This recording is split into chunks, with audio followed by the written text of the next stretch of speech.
peta percobaannya seperti ini datar, jadi untuk mencari keseragaman dalam satu blok gampang. Biasanya yang sulit itu kalau elevasinya tinggi. Jadi kalau kemiringannya, Alhamdulillah lima-limanya datar insya Allah. kalau lima-limanya datar gampang. Jadi satu peta ini kita akan punya 3 ulangan. Satu lokasi ini kita punya 3 ulangan. Nanti peta ini secara total akan kita bagi 3 dulu. Kita bagi 3, jadi misalnya nanti akan kita lot. Yang mana ulangan 1, mana ulangan 2, mana ulangan 3. Itu satu blok, satu ulangan. Di dalam blok, di dalam ulangan akan ada petakan kecil. Petakan kecil niki karena yang diuji adalah 13 varietas, maka kita akan bagi menjadi 13 peta. Itu pun nanti akan dilot lagi posisi varietasnya di sebelah mana. Jadi dia tidak bisa misalnya pengairan itu datang dari sini, kemudian varietas 1 berjejer di 3 ulangan itu satu, enggak bisa. Jadi itu akan di lot nanti, sehingga dia akan menempati peta yang mana. Nah biasanya kalau tanam tembakau Pak Ramilah, satu bantaran itu berapa pohon? Satu peta, satu. Yang ini Satu paling guluk, berisi ini satu guluk berapa 100 pohon? ini.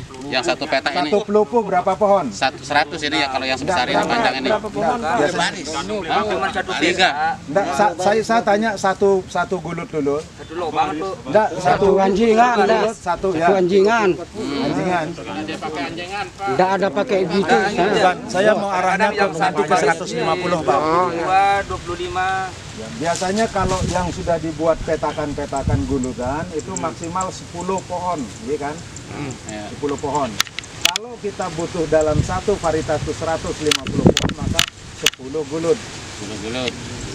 Jadi 10 gulut, misalnya itu satu varietas. Kalau 13 varietas kita butuh 10 kali 13, 130 gulut.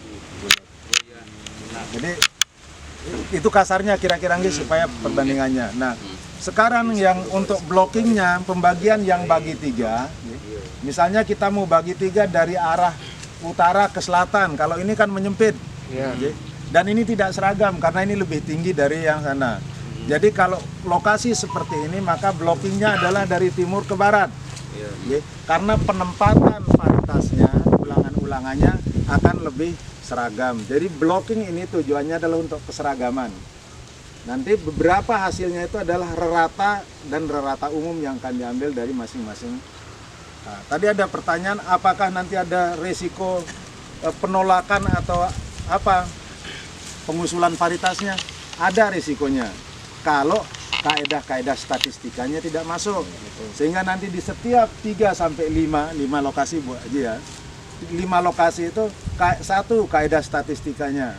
Karena yang kita panen bukan panen daun, Pak. Yang kita panen daun memang, tapi yang kita butuhkan adalah data. Itu yang diolah. Jadi nanti tingkat ketelitiannya apa semua. Alhamdulillah dari tahun 2019 Bu Haji ya, saya dilibatkan. Kami sudah melakukan bintek sampai dengan pengukuran setiap varietas, bahkan standar UFOP itu dengan Permentan 19 sudah kami sampaikan di lapangan. Sebenarnya kita tinggal jalan dan dokumentasi. Nah, kemudian tadi ada resiko kegagalan, insya Allah tidak Pak, kalau tadi dasarnya adalah penyelamatan plasma nutfah.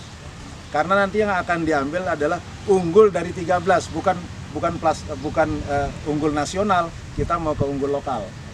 Jadi nanti yang unggul dari 13, bukan unggul nasional.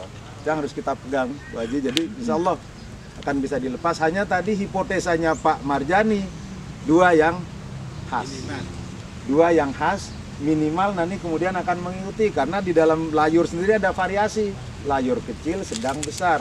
Di dalam beboro ada variasi, ada variasi. Jadi nanti syarat pelepasan varietas adalah 1, unggul dari varietas uji yang 13 teruji. Yang kedua, memiliki 1 minimal deskripsi pembeda dari varietas yang lain, dan itu memiliki kemungkinan penurunan sifat yang tetap. Itu saja yang akan dinilai. Bahwa tadi ada proses prodor ini, ada peneliti, ya. Jadi dari sisi kita harus siap Bu Haji, karena kalah disertasi doktoral nanti kita akan diserang profesor semua yang tanya. Tapi kita kalau siap dengan data, siap untuk ini, insya Allah berhasil. Mungkin untuk blocking itu Bu Haji jadi tidak terlalu, kecuali elevasinya atau kemiringannya Iya. dan dia berbeda. Apabila nanti di dalam pembagian blok harusnya ada pendampingan Pak, supaya tidak ada penolakan, sehingga blok yang diinginkan itu yang 13 itu sesuai dengan apa yang diinginkan oleh kajian, sehingga tidak ada penolakan. Jadi kita semua adalah mahasiswa Pak. Kita adalah semua mahasiswa.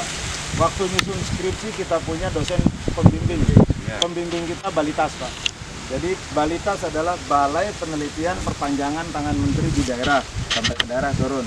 Nanti waktu kita mau ujian skripsi ada pengujinya Pak, TP2V namanya dulu, sekarang menjadi TP, Tim Penilai Paritas Jakarta, beliau juga akan turun. Makanya nanti setiap langkah, setiap ini Bu Haji kan ada 4 ya usulan untuk dasar mereka turun inspeksi namanya, selain Bintek nanti ada juga Monef, monitoring dan evaluasi. Di situ juga akan kita lakukan diskusi. Sebelum sidang pelepasan paritas ada juga uji materi. Biasanya uji materinya nanti di Litbang Bun Bogor sebelum masuk ke Litbang Jakarta untuk pelepasan paritas. Ya begini Pak Bendese ya tadi. Pola tanamnya di sana Pak, nggak pakai geli. Itu yang Boleh dapat kegelet, itu yang pola tanam di sini, tapi kalau nasional itu off season dianggap nanti, itu yang persepsinya yang khawatirkan. Mereka enggak menganggap itu enggak salah. Kecuali dia nanamnya bulan November, nah itu di sana baru off season, itu baru melawan. Tapi kalau nanamnya bulan Juli, Memang seasonnya. karena dia masuk MK2, ya memang waktu itu. Karena di sini sistem penanaman tembakau di Lombok Barat ada yang di MK1 dan ada di Nah, makanya tadi panen data tadi ada penguat, dia terima. Karena di luar kebiasaan umum. Ya, memang itu dia tulisannya. Gila ada lagi. Apa itu perjuangan? Ya. Nah memang sektor perkebunan dia harus 3 tahun Pak. Hanya itu yang saya dorong dulu waktu pertemuan pertama, karena dia tanaman semusim perkebunan apa tidak bisa ditumbangkan di aturan tanaman semusim pangan. Alhamdulillah kalau dia anggap itu tidak off season, kita selamat. Ada narasumber di setiap kegiatan kita. Salah satu narasumbernya adalah Mi Ali, karena Balitas misalnya kan 2 yang datang, kita butuh 5 misalnya, tetap ada narasumber lapangan juga yang akan dilibatkan dalam setiap proses yang memang dibutuhkan untuk melakukan pengamatan. Ya, kan Pak itu untuk Ramila memperkecil bulan sekali Agustus itu untuk apa Pak Ramila? penanaman. Jadwal tanamnya itu kapan Pak Ramla? Awal Agustus. Awal Agustus. Sudah seperti tahun kembang pun sudah besar. Nah, artinya Kapan sebelum itu kan kira-kira harus waktu siap lahan. Iya. Insya Allah mudah-mudahan Pak. Kalau kita tanam di bulan Agustus, ini off season soalnya di luar musim. Iya. Mako itu huruf M, gitu. Nyebar Maret, Maret, nanam Mei. Kalau kita nyebar di luar 2 bulan ini dia off season. Nah, apa ini sudah disetujui oleh Balitas atau enggak? Tapi Begini, cara beda. tanamnya di sana Kami Pak sudah enggak pakai gelut. menyampaikan, sebenarnya program ini Nanti bisa tidak selesai anu. 1 tahun Iya, karena COVID ini kan kita tolong. Iya. karena sistem penanaman